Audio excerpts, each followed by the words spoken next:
또 가고 싶고 늘 찾고 싶은 시장의 품격을 발굴합니다. 시장의 품격 특집 토크쇼 진행을 맡은 아나운서 임들솔입니다.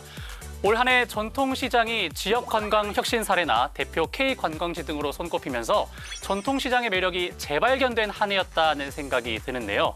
이 대세의 바람을 타고 어떻게 하면 광주 전남시장에 더 많은 분들이 찾아오고 또 분위기를 업시킬 수 있을지 그 방법을 찾아보는 특집 토크쇼를 준비했습니다. 그럼 오늘 함께할 분들을 소개하겠습니다. 시장의 품격에서 요즘 정말 많은 전통시장을 찾아다니고 있는 쇼호스트 박희진님 나오셨습니다. 안녕하세요. 안녕하세요. 네. 광주 전남 지역의 시장들을 열심히 돌아다니면서 시장의 재미를 여러분들에게 전달해드리고 있는 쇼호스트 박혜진입니다. 반갑습니다. 사실 혜진 씨가 처음 시장의 품격에 나왔을 때는 장님이의 느낌이 조금 났거든요. 좀 그랬나요? 이제는 뭔가 같이 MC를 봐도 될 것 같고 뭔가 시장 마스터의 느낌이 나는 것 같은데 어떻게 생각을 하세요? 저도 사실 제가 시장을 애용하는 세대가 아니었어서 처음에 시장이 좀 어색했었는데요. 이제는 누구보다 상인분들이랑 말 걸면서 흥정하는 법을 알아가고 있는 이제 시장 마스터라고 불러주시면 될 것 같습니다. 흥정하는 방법이라고 했는데 본인만의 흥정의 노하우가 있나요? 애교입니다. 애교. 어머니, 한번 보여주세요. 어머니, 1,000원만 더 깎아주세요. 반값 해줄 것 같아요. 그렇죠. 네. 네, 그럼 이어서는 우리 광주광역시 이정현 홍보기획팀장님 나왔습니다. 안녕하십니까? 예, 안녕하십니까? 저는 광주광역시의 공식 행사와 공식 홍보를 담당하고 있고요. 오늘 전통시장 이야기로 광주광역시를 잘 홍보해 보겠습니다. 감사합니다. 네. 근데 제가 듣기로는 우리 팀장님께서 저희가 섭외 전화를 드렸을 때 뭐 묻지도 따지지도 않고 그냥 바로 승낙을 했다고 들었는데 이유가 뭘까요? 제가 알고 있는 시장이 두 가지가 있는데요. 하나는 물건을 사고 파는 시장이고 하나는 제가 모시고 보좌하는 시장이 있습니다. 네. 이 시장이 하는 일들을 잘 알리고 홍보하는 것이 제 역할이기 때문에 오늘 제가 무조건 나오겠다라고 말씀을 드렸습니다. 이어서 라이브 커머스를 통해 전통시장과 협업을 하고 있는 길한나 대표님 나오셨습니다. 반갑습니다. 네, 안녕하세요. 저는 전통시장과 라이브 커머스를 통해서 협업하고 있는 길한나입니다. 네, 라이브 커머스와 이 전통시장 협업 최근에 많이 이루어지고 있는 것으로 알고 있는데 대표님께서 진행한 협업 중에 기억에 남는 사례가 있을까요? 최근에는 저희가 서울 성북구에 있는 정릉시장과 협업을 하여서 창업축제를 진행을 했었습니다. 그래서 지역과 또한 주민들이 함께 상생할 수 있는 기회를 만들었고 또한 배박골 골목형 상점과 함께 라이브 커머스를 진행하여서 그 상점과에는 독특한 문화를 전국적으로 저희가 시청자들이 볼 수 있도록 하였고 또한 지역 주민들이 함께 참여하여서 그 소중한 문화와 가치를 알리는 일들을 했습니다. 네, 오늘 전국적으로 많이 경험한 그런 사례들을 많이 소개해 주시면 좋을 것 같습니다. 네, 이어서 전통시장 홍보 모델 이민규님 나오셨습니다. 반갑습니다. 안녕하십니까. 전통시장 홍보 모델 이민규라고 합니다. 반갑습니다. 제가 전통시장 홍보 모델이라고 소개를 해드렸는데 사실 이 전통시장 홍보 모델이라는 타이틀이 저는 조금 생소하거든요. 네. 어떤 역할을 하는지 소개를 간단하게 해주실까요? 전통시장 홍보 모델이라고 하면은 지금 전통시장의 활성화를 위해서 전통시장에서 우수한 상품들을 많이 알리는 그런 서포터즈 활동을 하는 거고요. 대한민국에서 전통시장을 사랑하는 남녀노소 누구나 참여가 가능하니까요. 아동부터 노년까지 마지막 다양한 연령층을 뽑고 있으니까 많은 분들이 참여해 보시면 좋을 것 같습니다.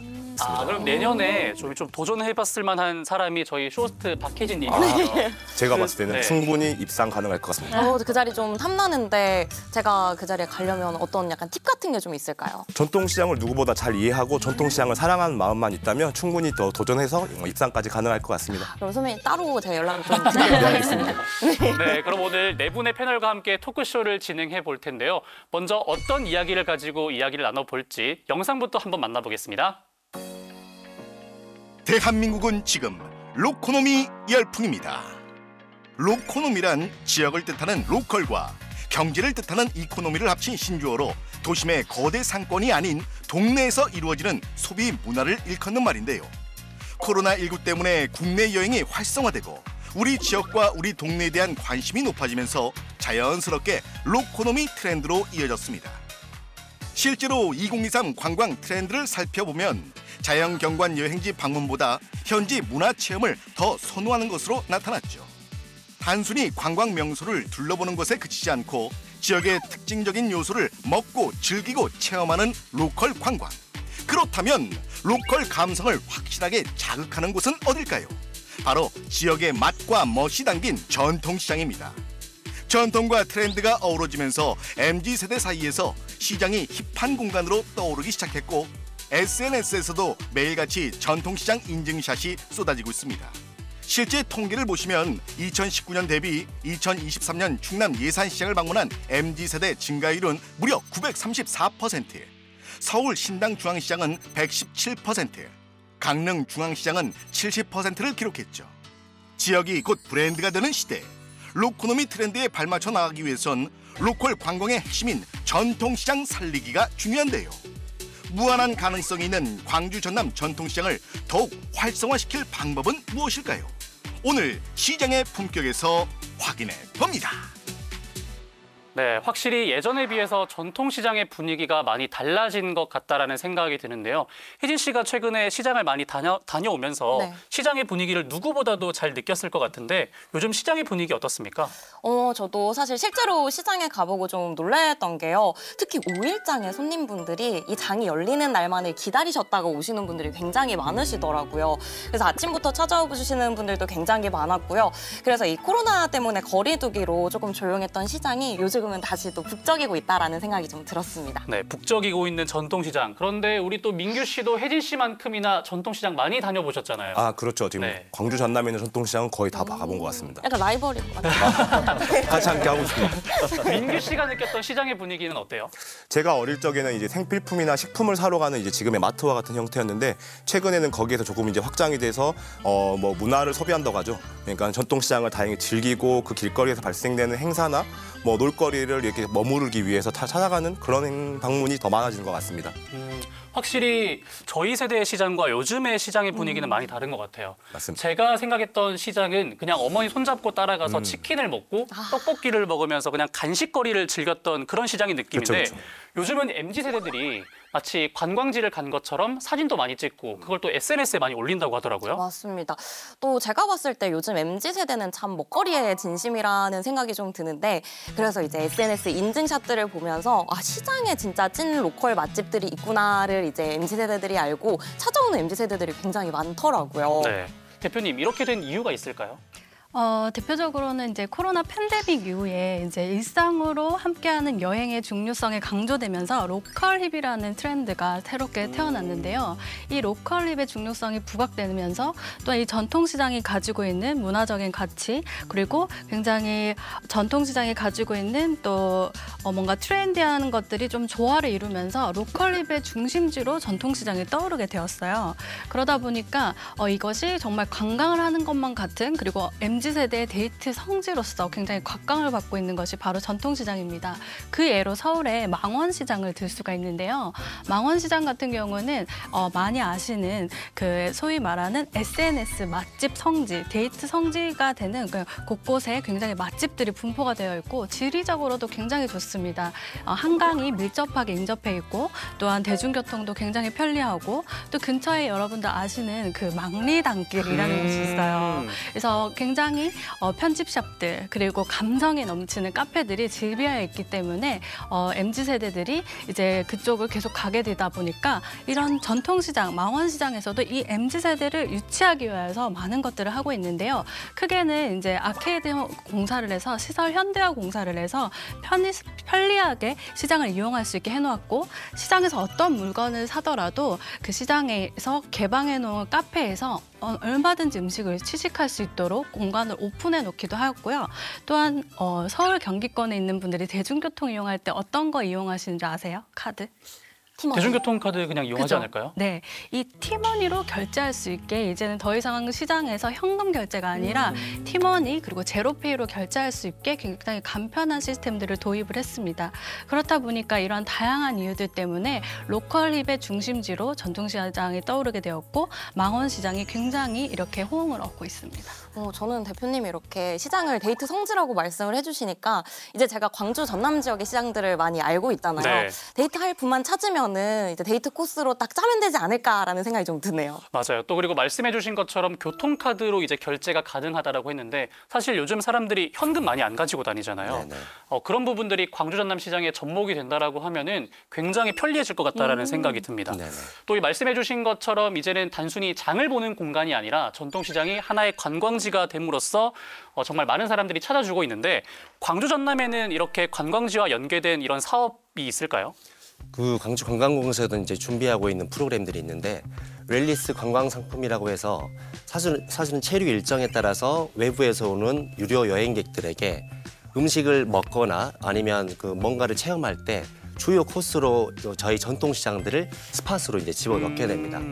그리고 사실 저희 시 같은 경우는 외부에서 이제 중앙에 있는 방송사들이 광주를 알릴 어떤 장소들을 이제 요청을 했을 때 그 주요 거점으로서 이제 시장을 소개하는 일들을 하고 있고요. 올해는 시작되지 않지만 이제 내년부터 이제 진행될 사업들인데 광주에 이제 브랜드 학교가 생깁니다. 근데 그곳에서 이제 길과 장소, 공간에 대한 매력들을 발견하고 이런 것들 브랜드 이미지화하는 작업들을 저희가 이제 준비를 하고 있는데 광주에서도 시장이라고 하는 주요 거점들, 광주에도 정말 많은 이 시장들을 브랜드 이미지화하는 작업들을 저희가 특성을 발견해서 한번 해볼 생각입니다. 네. 광주 전남에서는 다양한 노력들을 또 시도하고 있다라는 말씀을 해주셨는데 네, 대표님 다른 지역의 사례들도 한번 알려주시겠어요? 대표적으로 제가 알려드리고 싶은 굉장히 혁신적으로 지금 놀라운 노력을 기울이고 있는 시장은 바로 서울의 영산구에 있는 용산 용문 전통시장입니다. 쾌적한 쇼핑 환경을 제공하기 위해서 똑같이 시설 현대화 사업을 계속 진행을 하고 계시고요. 그리고 이것도 SNS 맛집이라고 하는 서울 3대 해장국 맛집 뭐 이런 곳들이 있어요. 그래서 방문객들이 계속 그 SNS를 보고 MZ세대들이 방문을 할 수밖에 없도록 유도를 하는 마케팅들을 하고 있고 또한 여러분 혹시 아시나요? 이곳에서는 매년 맥주 축제가 이루어지고 있습니다. 저 가봤습니다. 네. 저 올해 보셨죠? 방문해서 맥주 쿠폰 받아가지고 맥주도 마시고 음식도 즐겼습니다. 네, 이곳은 용근맥 축제라고 하는 맥주 축제를 운영을 하고 있는데 근처에 있는 아모레퍼시픽 본사와 그리고 근처에 있는 숙명여대와 함께 협업을 해서 근처에 있는 지역사회만의 놀라운 축제가 될 수 있도록 계속 유입을 하고 있어요. 그래서 이 용근맥 축제가 너무나 호응을 얻다 보니까 최근에 굉장히 웃긴 해프닝이 생겼는데 좋은 자리를 선점하기 위해서 당근마켓에서 그 자리가 거래가 되기도 했다고 합니다. 돈을 주고 사고 파는. 네, 좋은 자리를 앉고 싶어서 그런 것들이 있었고요. 뿐만 아니라 MZ세대의 입맛을 사로잡기 위해서 제품 출품회까지 진행을 하고 있습니다. 그래서 적당한 가격, 그런 굉장히 트렌디한 맛을 구현할 수 있도록 그렇게 출품회를 하고 계시고요. 그리고 또 오프라인뿐만 아니라 온라인 또한 디지털 전환까지도 진출을 하고 있는데요. 소비자들이 좀 요즘은 이제 핵가족화 그리고 또 혼밥 쪽들을 겨냥한 그런 밀키트를 개발하여서 온라인에서 판매를 하고 있고 또한 그것을 라이브 커머스를 통하여서 전국에 있는 시청자들에게 판매와 홍보를 유도를 하고 있습니다. 그리고 온라인 배송센터를 본격적으로 운영을 하고 고객센터까지 운영을 해서 이것이 디지털 전환에 앞장설 수 있도록 굉장한 변화를 적극적으로 대응을 하고 있는 시장입니다. 저는 또 이렇게 얘기를 들어보니까 충분히 우리 광주 전남 시장들도 비슷한 이제 맥락으로 나아가고 있다라는 생각이 좀 드는데 우리 또 광주에는 양동시장에 양동 통맥 축제가 있지 맞습니다. 않겠습니까? 제가 그때 또 이제 통맥 축제 라이브 커머스를 진행을 했었거든요. 네. 그래서 시장에서 이제 엽전으로 바꿀 수 있는 그 교환권을 판매를 했는데 제가 기억하기로 방송 한 10분? 15분 만에 저희 교환권이 다 매진됐을 정도로 저희도 인기가 많았었기 때문에 조금 더 전국적으로 홍보가 잘 되면은 말씀해주신 시장들처럼 나아갈 수 있지 않을까라는 생각도 들었고요. 밀키트도 지금 말씀을 해주셨잖아요. 제가 최근에 봉선시장을 다녀왔는데 네. 봉선시장 정육점에서 이미 또 사장님이 캠핑 가시는 분들을 위한 밀푀유 나베를 직접 만들어 파시더라고요. 그래서 제가 봤을 때는 우리 광주 전남 지역의 시장들도 이렇게 앞선 선두주자가 되려고 노력을 하고 있다라는 생각이 좀 드는 것 같아요. 디지털 전환에 대해서 말씀을 해주셨는데 광주에서는 어떻게 조금 변화가 일어나고 있습니까? 광주에서는 지금 공공 배달 앱이라고 해서 사실 5개의 시장을 지금 운영을 하고 있습니다. 아직까지는 이제 매출이 어마어마하게 이제 활성화되어 있지는 않은데 조금씩 증가 추세에 있고 많은 시민분들이 좀 이용을 해보시고 있는 상황이죠. 네. 네, 대표님과 우리 팀장님이 말씀해주신 것처럼 전통시장이 정말 다방면으로 발전하고 있다는 생각이 드는데요. 그런데 여전히 전통시장에 대해서 조금 편견을 가지고 계신 분들도 있지 않습니까? 네, 그래서 저희가 직접 한번 시민들의 의견을 들어봤거든요. 영상으로 만나보시죠.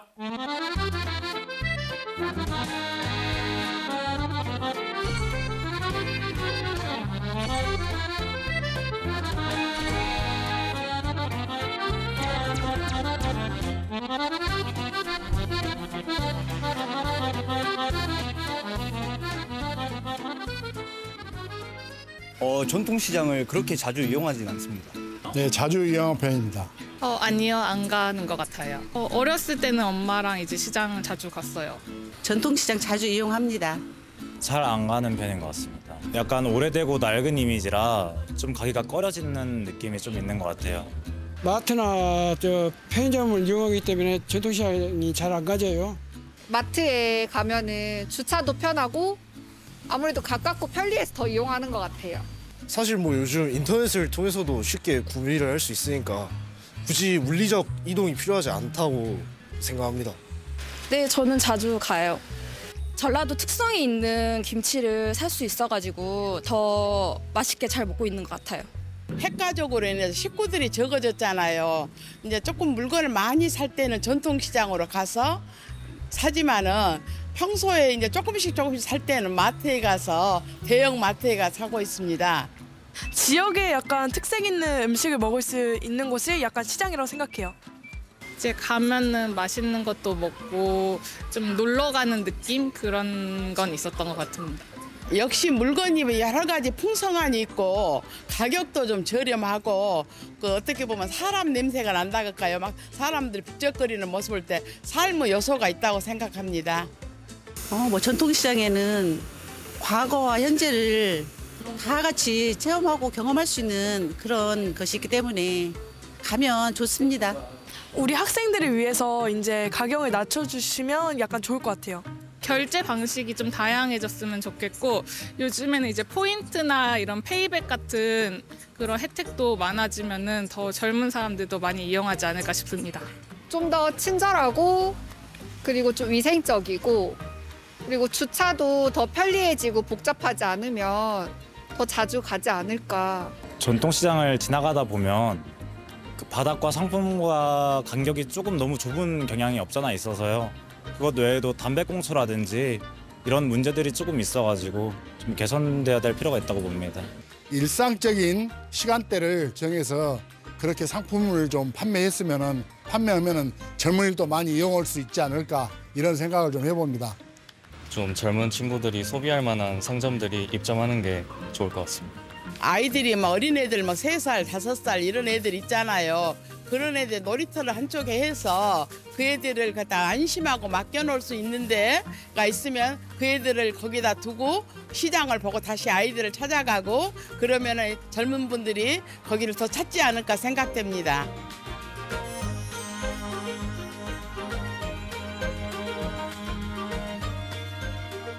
이렇게 시민들이 생각하는 전통시장에 대한 생각을 들어봤는데요. 혜진 씨 어떻게 보셨어요? 저는 굉장히 우리 시민분들을 정말 스튜디오로 모셔야 된다라는 생각이 들 정도로 좋은 얘기들을 굉장히 많이 해주셨는데 기억에 남는 인터뷰는 우리 아까 김치, 전라도 김치를 먹으려면 시장에 가야 된다라고 말씀해 주신 분이 확실히 맛있는 게 시장에 있다라는 거를 아시는구나라는 생각도 좀 들었고요. 또 확실히 저랑 이제 비슷한 또래, 이제 젊은 세대 분들이 시장에 대한 편견을 좀 가지고 있으신 것 같아서 아쉬운 부분도 좀 있었습니다. 반대로 우리 민규 씨도 전통시장을 홍보하면서 네네. 많은 사람들에게 그 반응을 들었을 것 같아요. 네. 민규 씨가 겪었던 반응들은 어떤 게 있습니까? 최근에 청년 상인들이 유입되면서 새로운 이벤트가 많이 발생되는데 가장 큰 문제점은 홍보가 안 되고 있는 것 같습니다. 앞에서 나왔던 페이백이라든지 그 정리 시스템 같은 경우도 현재 지금 전통시장에서는 온누리 상품권이라는 어플을 이용해가지고요. 저희 카드로 결제하면 사용한 금액을 일정 금액 돌려주는 시스템도 활동되고 있고요. 그런 부분들이 많이 활동되고 아까 어머니 말씀하신 것처럼 아이들과 함께 누릴 수 있는 공간들이 좀 돼서 아이들과 뭐 아빠와 할머니, 할아버지 같이 함께 방문할 수 있는 그런 곳으로 발전했으면 좋겠습니다. 네. 팀장님은 또 어떻게 보셨나요? 아까 시민들께서 말씀해 주신 부분들 중에서 특히나 매대와 판매하는 상품의 거리가 굉장히 낮다라고 하는 것, 그리고 이제 담배꽁초 이런 부분들은 사실은 아주 기본적인 위생의 문제인데 이건 상인분들과 상인협회에서도 좀 관심을 갖고 좀 제고해 주셔야 될 부분인 것 같고, 사실 주차장 민원에 대한 부분들은 사실 시장뿐만이 아니라 광주의 모든 민원의 1번이라고 할 정도로 많은 민원이기도 한데, 단순히 저희가 이런 생각을 해봤어요. 주차장을 늘려준다고 해서 시장에 더 많이 올 것인가. 사실 조금 더 저희가 고민을 해보고 싶은 건 행정 지원으로서 낡고 오래된 이 매력이 있는데 이런 것들을 잘 알려드려서 걷고 불편하더라도 시장에서 와서 사야겠다라고 하는 이미지들을 잘 홍보해 주는 것이 좀 더 중요한 것 같습니다. 네, 말씀해 주신 것처럼 주차장이나 이런 하드웨어적인 부분들은 계속해서 발전이 되어 가고 있는데 사실 MZ세대들이 시장으로 오려고 하면 온라인이나 이런 다양한 홍보 방법이 좀 필요하지 않겠습니까? 이런 방법들은 어떻게 좀 해결을 할 수 있을까요?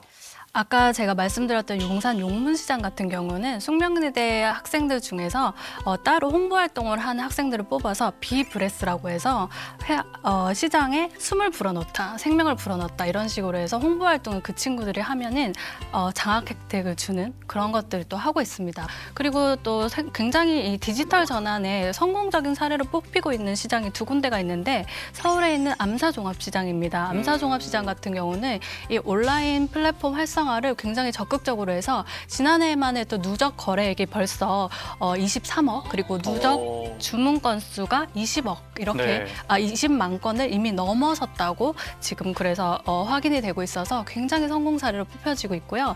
뿐만 아니라 대전에 있는 신도 꼼지락 시장 같은 경우는 새벽 배송 시스템을 국내 최초로 도입을 했습니다. 그래서 안정적으로 소비자들에게 신선 제품을 배송할 수 있는 콜드체인 시스템을 도입하여서 현재 이미 활용을 하고 있고요. 뿐만 아니라 라이브 커머스도 지금 신도 꼼지락 시장에서도 하고 있고 또 뿐만 아니라 뭐 다양한 부분들을 온라인 플랫폼을 활용하여서 지역과 그리고 상인들과 또한 지역 사회 주민들이 활용할 수 있도록 굉장히 쉽게 전통시장의 사람들이 MZ세대들도 쉽게 접근할 수 있도록 편의성을 증대하는 그런 사례들이 일어나고 있습니다. 배달이란 부분이나 또 온라인적인 부분들이 계속해서 활성화가 되고 있고 발전하고 있다는 말씀을 해주셨는데 광주 전남에도 이러한 노력들이 이루어지고 있나요? 예, 그 뭐 대표적인 시장으로선 대인시장, 남도 달밤 야시장을 이제 들 수 있겠는데요.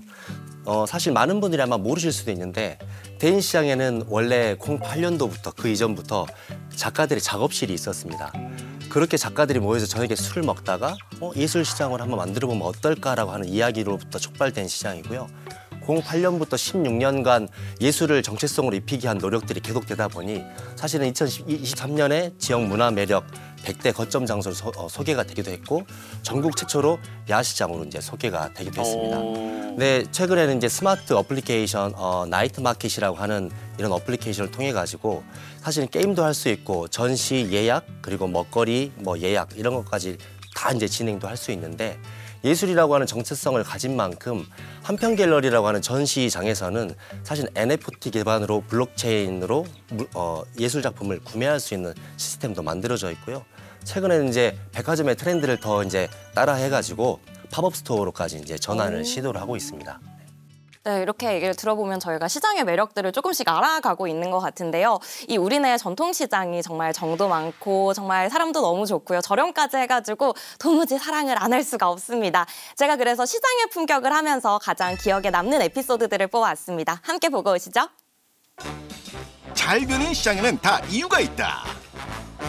전통시장을 돌며 품격을 발굴하는 시장의 품격. 한 해 동안 광주, 전남 곳곳에 있는 시장을 방문하며 그 시장만의 가치를 찾아냈는데요. 그렇다면 여전히 사람들의 발길을 붙잡는 전통시장만의 매력은 무엇일까요? 시장의 품격에서 뽑은 광주, 전남 전통시장 베스트 3를 공개합니다. 먼저 3위는 작지만 알찬 시장, 광주 봉선시장입니다. 지금은 평일 주말 상관없이 손님들로 북적이는 시장이지만 몇 년 전까지만 하더라도 쇠락을 넘어 존폐 위기에 처했는데요. 더 이상 이대로 지켜볼 수만은 없었던 상인회와 인근 주민들. 봉선시장만의 컨셉을 준비, 점포마다 동화 컨텐츠를 접목하고 다채로운 행사를 진행하기 시작했습니다. 가을엔 봉선 먹거리 야시장을 개최하고요. 겨울엔 크리스마스 분위기를 조성하고 선물 이벤트를 열기도 했는데요. 자, 이뿐만 아니라 시장 상인들이 고객들과 더 쉽게 소통할 수 있도록 다양한 플랫폼도 마련을 했습니다. 공공 배달 앱을 통한 온라인 장보기는 물론 메신저 앱에서 시장의 다양한 소식과 할인 정보를 공유하는데요. 저 리포터가 먹는 거 나도 먹고 싶은데 나도 저거 장 봤어야 하는데 하는 것들이 굉장히 많으셨죠. 근데 이 봉선시장은 트렌드에 이렇게 맞춰 나가는 시장이어가지고 지금 위메프 어플에서 이렇게 장 볼 것들을 다 배달을 받아보실 수도 있고요. 최근엔 지상 3층 규모의 주차장을 건립, 시설 개선에도 힘쓰고 있는 이곳. 그 결과 도심권에서 살아남은 몇 안 되는 전통시장으로 공선시장의 매력에 빠진 사람들은 고스란히 단골 고객이 되고 있습니다. 다음으로 2위를 차지한 시장은 바로 광주 1913 송정역 시장입니다. 송정매일 역전시장으로 불렸던 이곳은 민관 지원을 통한 극적인 변화를 꾀하며 부활에 성공했는데요. 2016년 1913 송정역 시장으로 이름을 바꾸고 청년 상인을 모집. 개성 넘치는 젊은 사장들이 시장 곳곳에 자리 잡기 시작했습니다. 기존에 있던 오래된 가게들의 마케팅도 소홀하지 않았는데요. 향수를 자극하기 위해 리모델링은 최소화하고 옛 간판과 점포 형태를 보존 및 복원했습니다. 이와 함께 맥주 축제 등 다양한 행사를 개최하면서 즐길 거리를 늘려나가자 어느 날부터 거짓말처럼 사람들이 몰리기 시작했는데요. 하루 평균 방문객이 200명에서 2,000명으로 10배 넘게 늘어났고요. KTX 광주 송정역 바로 앞에 위치해 있어 기차 타러 가기 전에 꼭 들리는 광주의 관광 명소로 자리매김했습니다. 이렇게 송정역에 오면은요, 우리가 교복도 빌릴 수 있고 이렇게 사진도 찍을 수가 있는데요. 이렇게 빌리다 보면은 우리가 추억도 만들 수 있고 기분이 너무 좋거든요. 우리 옛날 옛적하면 엊그제 같은데 우리 한번 추억으로 들어가 보실란가요? 바꾸기 위한 변화가 아닌 100여 년의 전통을 지키기 위한 변화를 보여준 1913 송정역 시장. 시장의 품격에서 뽑은 광주 전남 전통시장 2위를 차지했습니다. 마지막으로 대망의 1위를 만나볼까요? 바로 나주 목사고을 시장입니다. 오일장과 상설시장이 한 곳에서 열리는 이곳은 신선한 농수산물은 물론 생활용품, 먹거리 등 없는 것 빼고 다 있는 시장이라 불리우며 지역민의 큰 사랑을 받고 있는데요. 자, 여기서 그치지 않고 시대의 흐름에 따라 지속적으로 변화도 꾀하고 있습니다.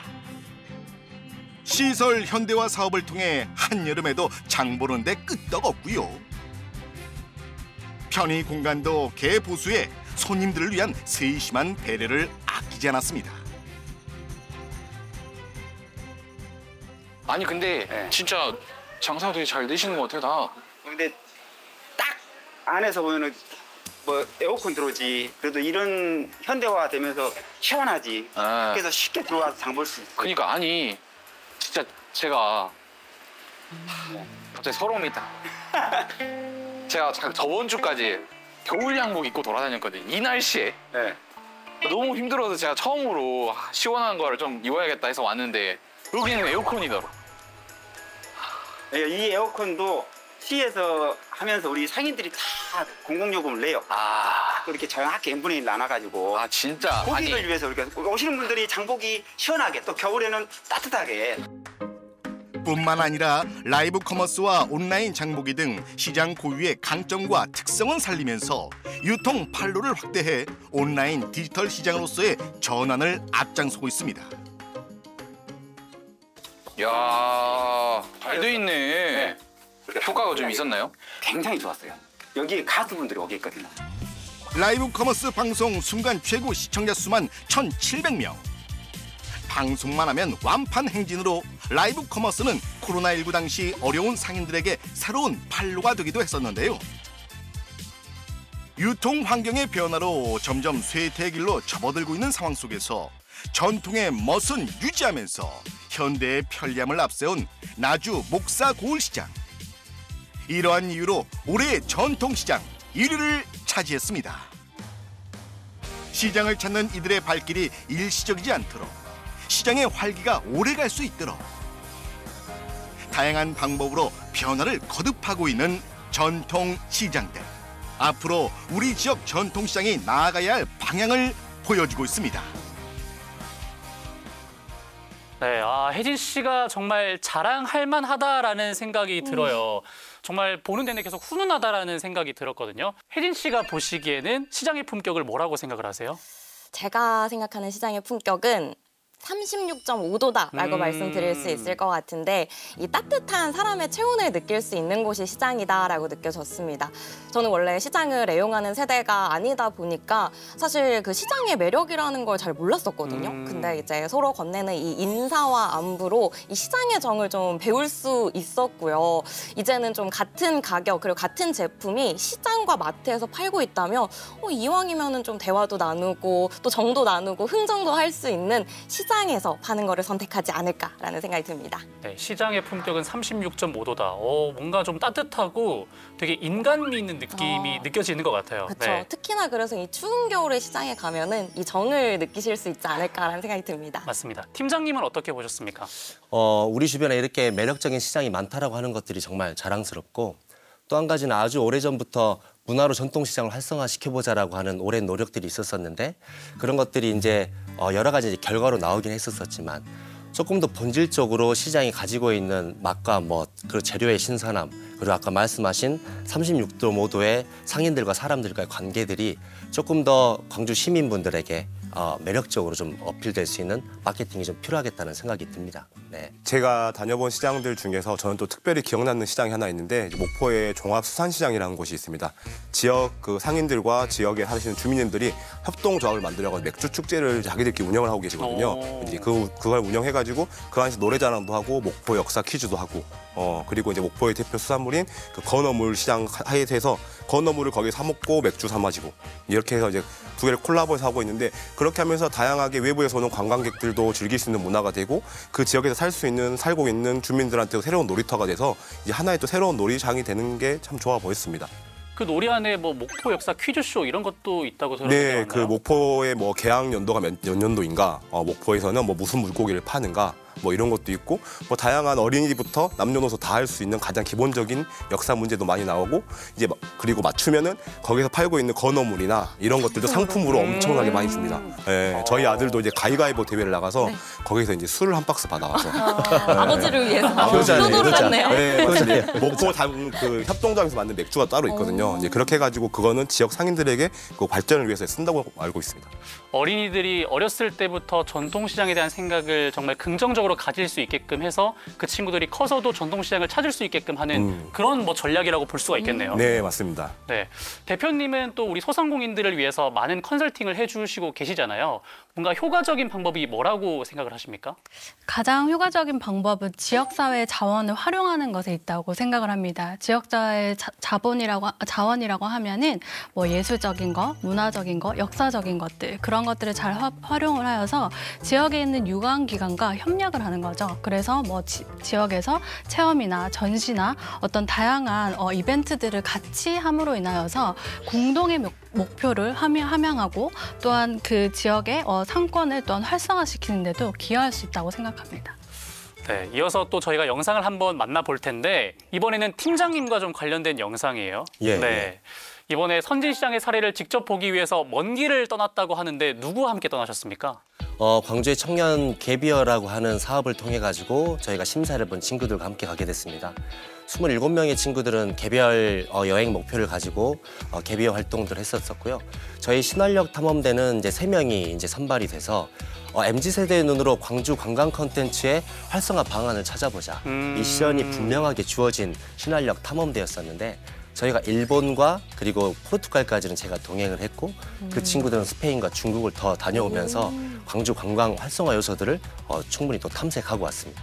사실은 시장뿐만이 아니라 여러 가지 장소들을 이제 다녀왔는데 특히나 이제 일본의 츠키지 시장과 포르투갈의 산타클라라 시장들이 아마 영상에 등장할 거니까 주의 깊게 한번 VCR을 보시면 좋겠습니다. 네.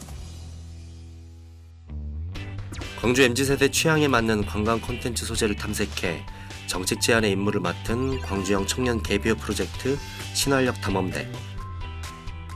7.1대 1의 경쟁률을 뚫고 선발된 광주 청년 대표 3명의 대원들과 저 이정현 탐험대장이 포르투갈과 일본의 관광 명소를 둘러보며 광주 관광 인사이트를 찾아봤는데요. 각 나라의 유명한 시장을 방문해 그곳만의 특색도 함께 탐색해봤습니다. 신활역 탐험대와 함께 만나는 세계의 전통시장 함께 볼까요?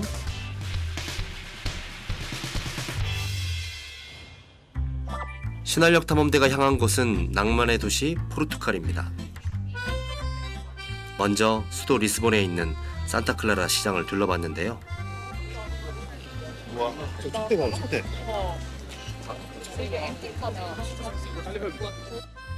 산타클라라 시장은 도둑시장이라고도 불리는 리스본 최대 벼룩시장입니다. 매주 화요일과 토요일에만 열리는데요. 길 안쪽까지 시장이 쭉 이어져 있어서 규모가 생각보다 컸습니다. 너무 예쁘다. 이런 거 너무 예쁘다. 나도 그냥 이렇게 예쁜 거 많이 있는데 이런 뭔가 리스본의 그 대항해 시대를 떠올리게 하는 이런 게 더 눈에 들어와.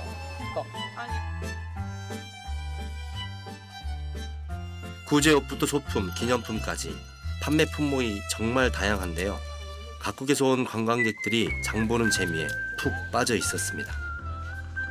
원래는 약간 이런 벼룩시장 하면은 옷만 팔거나 그렇게 좀 그냥 다 뻔한데 여기는 되게 품목이 다양하고 그래서 되게 보는 즐거움이 있어. 그 누군가의 생활을 좀 담아낸 듯한 물품도 많이 보이고 그래서 좀 사람이 많이 보이는 것 같아. 맞아. 아니 나는 이 시장에는 사용감이 있어서 좋아. 유럽 사람들의 생활의 흔적들을 담긴 아이템들이 다 몰려 있으니까 잠깐 방심하면 지갑 열리겠다. 많이 열렸어요. 맞아. 우리 다 나 절제 정신 차려. 우리 이제 정신 차리자 이제. 다음으로 찾아간 곳은 별칭이 도쿄의 부엌입니다. 바로 일본의 대표 미식 관광지 츠키지 시장인데요. 압도적인 시장 규모로 수산물 하루 거래 금액 세계 1위를 기록한 이곳은 도매 전문인 장내시장 그리고 소매 전문인 장외시장으로 나뉘어져 있습니다. 장외시장엔 400여 곳의 음식점이 질비해 있는데 이것 또한 장관입니다.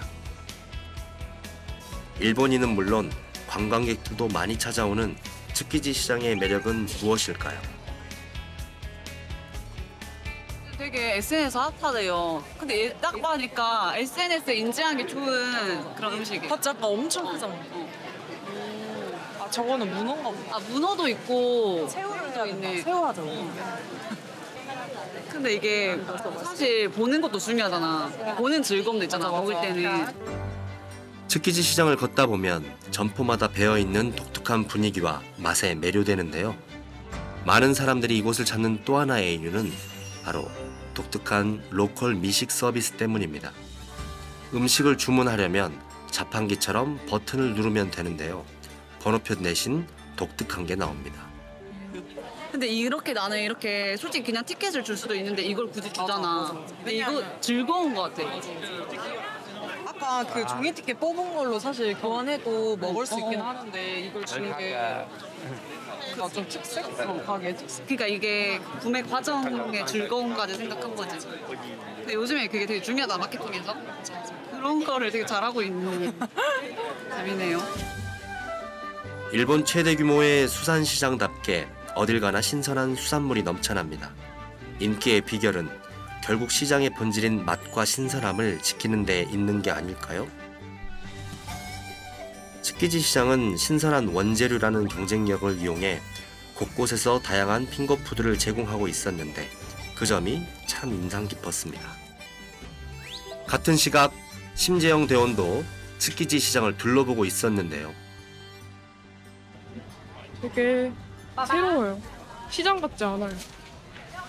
뭔가 시장의 느낌을 한 팝업에 온 그런 정도로 되게 깔끔하고 츠키지는 뭐 인근에 관광 스팟이 또 따로 있는 게 아니라 이 재래시장 자체가 그냥 바로 떠오르는 곳이래요. 여기 인기 되게 많네요. 일본 오이절임은 어떤 맛일지 안 먹어봐서 모르겠는데 좀 맛이 좀 보장된 곳이 아닐까 하는 생각이 듭니다.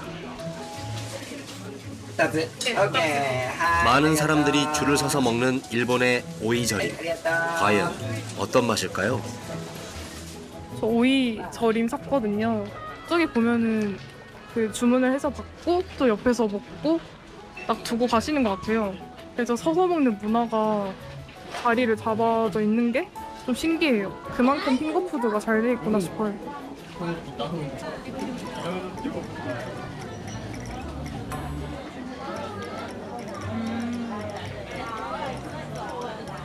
소금에 절인 것 같아요. 소금에. 얼음에 막 있어서 그런지 되게 시원하고 딱 돌아다니면서 막 여름에 먹기 딱 좋겠다 생각이 들어요.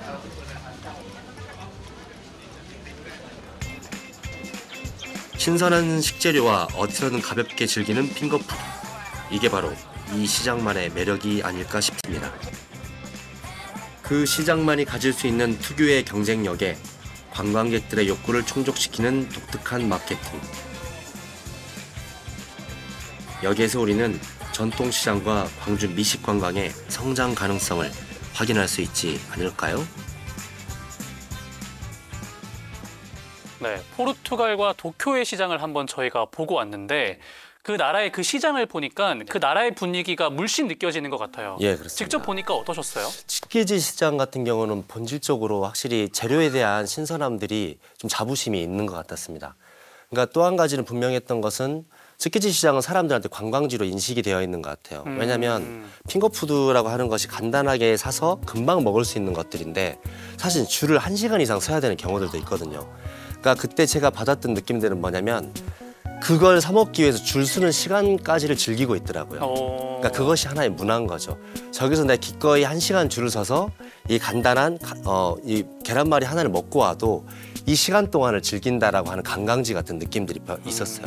뭔가를 먹고 오겠다, 배 부르게 점심을 해결하고 오겠다라고 하는 마인드보다는 그런 핑거푸드들을 가볍게 소비하면서 시간을 충분히 즐기는 듯한 느낌들을 받았고 하나의 놀이로 여기는 거네요. 그렇습니다. 문화처럼요.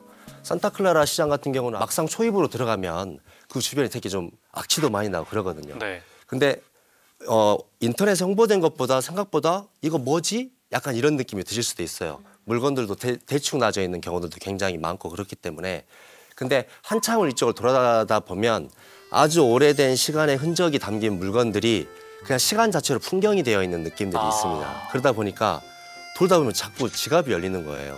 그래서 자꾸 이걸 구매하게 되고 사실 광주에도 이런 빈티지 샵이나 이런 것들이 샵으로 존재하지만 되게 쫙 좌판처럼 깔려 있는 곳들은 많지 않다 보니까 광주에서 이제 그런 걸 즐길 수 있는 것들이 없는데 그런 매력들이 있다 보니까 시간 가는지 모르겠더라고요. 제가 램프를 하나 사가지고 왔는데 정말 예쁜 램프를 사가지고 왔는데 이게 한국에서 호환이 안 되더라고요. 네. 그런 아쉬움들이 좀 있습니다. 호환을 하기 위해서는 다시 한번 또 포르투갈을 가셔야 되겠네요. 그렇지 않고 이제 여기 금호월드에 가서 선을 바꿔야 되는 이렇게 또 세계화 호환이 되는 게 우리 또 광주에도 이렇게 있습니다. 네네네. 네. 민규 씨는 어떻게 보셨어요? 저는 이제 보면서 느낀 건데 약간 핑거푸드의 활성화가 돼야 된다고 생각하는 게 저희도 이제 전통시장을 가게 되면은 뭐 대표적인 식당을 가게 되면은 그 식당까지 가는 길에만 집중을 하고 밥을 먹고 다시 주차장까지 가는 길에만 집중을 하게 됐는데 저희는 이제 전라도 광주는 이제 맛은 보장돼 있기 때문에 그리고 다양한 식재료도 주변에 있기 때문에 두 가지가 합쳐지게 된다면 충분히 좋은 음식 문화로 발전될 수 있을 것 같고 뭐 제 생각에는 이건 제가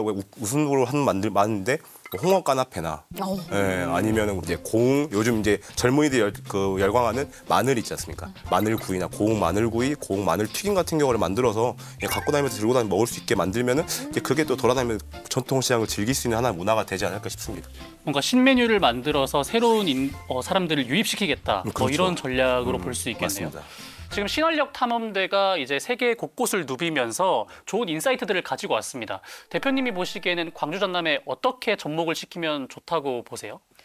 우리나라 이제 대한민국 같은 경우는 IT 강국으로 소문이 나 있잖아요. 그 부분을 조금 강점으로 한번 활용해 보면 어떨까 그런 생각이 드는데요. 예를 들자면 뭐 AI를 활용하여서 사용자들의 판매량이나 구매 패턴을 좀 분석을 해서 고객들에게 맞춤형 상품을 추천하는 서비스를 한다든지 아니면 가상 체험을 할 수 있게 하여서 이 전통시장이 가진 고유한 현장감이나 생생함들을 고객들한테 계속 보여줘서 방문을 유도하게 하는 그런 전략을 쓸 수도 있을 것 같고요. 또한 IoT 센서 같은 것들을 활용을 해서 실시간 배송이나 재고 현황을 파악함으로 인하여서 낭비되거나 버려지는 재고 같은 것들을 효율적으로 관리하는 시스템 아니면은 드론이나 아니면 로봇 같은 걸 이용하여서 부족한 인적 자원을 조금 대안책으로 활용할 수도 있을 것 같다는 그런 생각이 듭니다.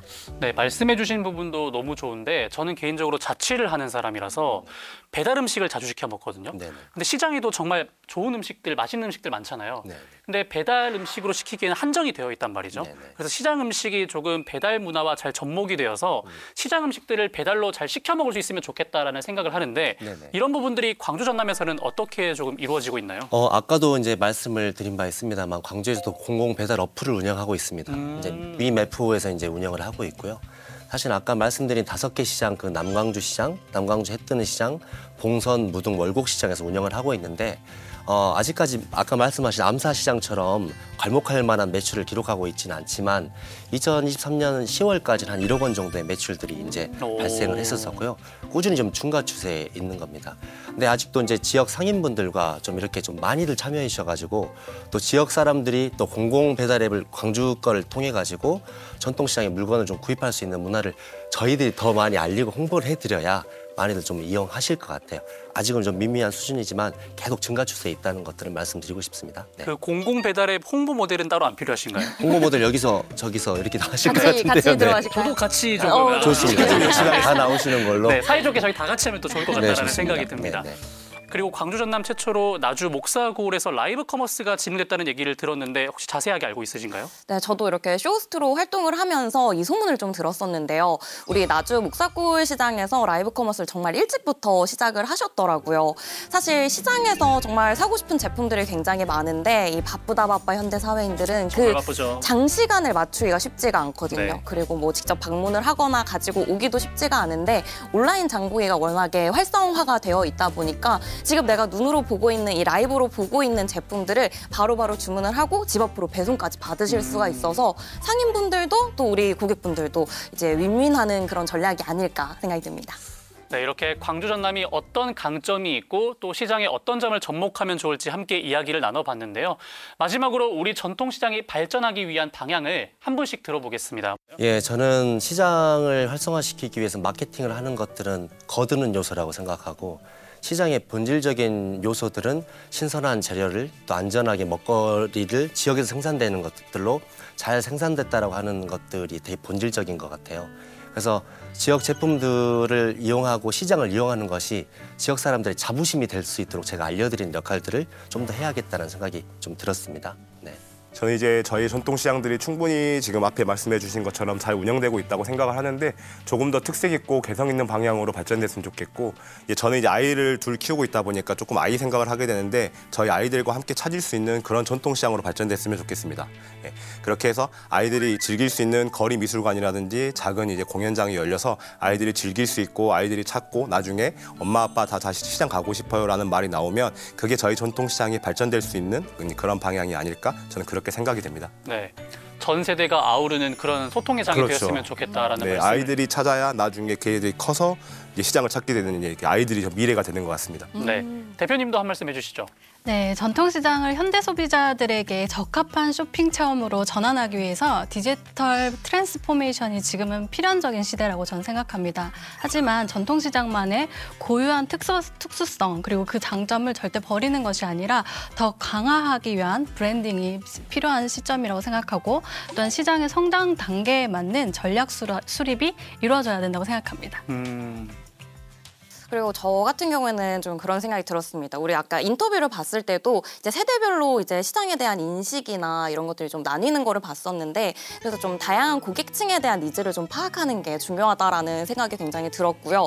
제가 라이브 커머스를 진행하면서 항상 드는 생각이 이게 정말 좋은 제품이더라도 그들이 원하는 구성이 아니면은 그들이 원하는 가격이 아니라면 팔리지 않는 경우 굉장히 많습니다. 또 그뿐만이 아니라 또 이제 그 방송을 보기 위해서 이제 홍보나 이런 것들도 굉장히 필요한데 이제 시장에서도 청년 상인들을 조금 유입을 많이 시켜서 우리 송정역 시장도 사실 그렇잖아요. 네. 우리 젊은 세대들이 좀 구입을 할 수 있고 관심을 많이 보일 수 있는 제품들을 계속해서 발전해 나가는 것도 중요할 것 같고요. 우리 봉선시장 같은 경우에는 주민분들이 자연스럽게 참여할 수 있도록 다양한 이벤트나 프로그램들을 또 하고 계시더라고요. 이러한 이 장점들을 우리 광주 전남 지역에 있는 시장들끼리 서로 교류를 하면서 발전해 나가면 좋지 않을까 생각이 듭니다. 네, 우리네 전통시장에는 단단한 힘이 있습니다. 그렇기 때문에 수십 년의 세월 동안 한자리를 지킬 수 있었던 거겠죠. 오랜 역사를 바탕으로 성장한 전통시장이 이젠 각고의 노력으로 성장하고 변화하고 있습니다. 전통시장이 전 세대를 아우르는 소통의 장이 될 수 있도록 많은 분들의 관심과 사랑이 필요합니다. 오늘의 시장의 품격 특집 토크쇼 여기서 마무리하겠습니다. 함께해 주신 여러분 고맙습니다. 고맙습니다. 감사합니다. 고생하셨습니다. 고생하셨습니다. 고생하셨습니다. 내일도 뵙겠습니다. 좋은 얘기 감사합니다.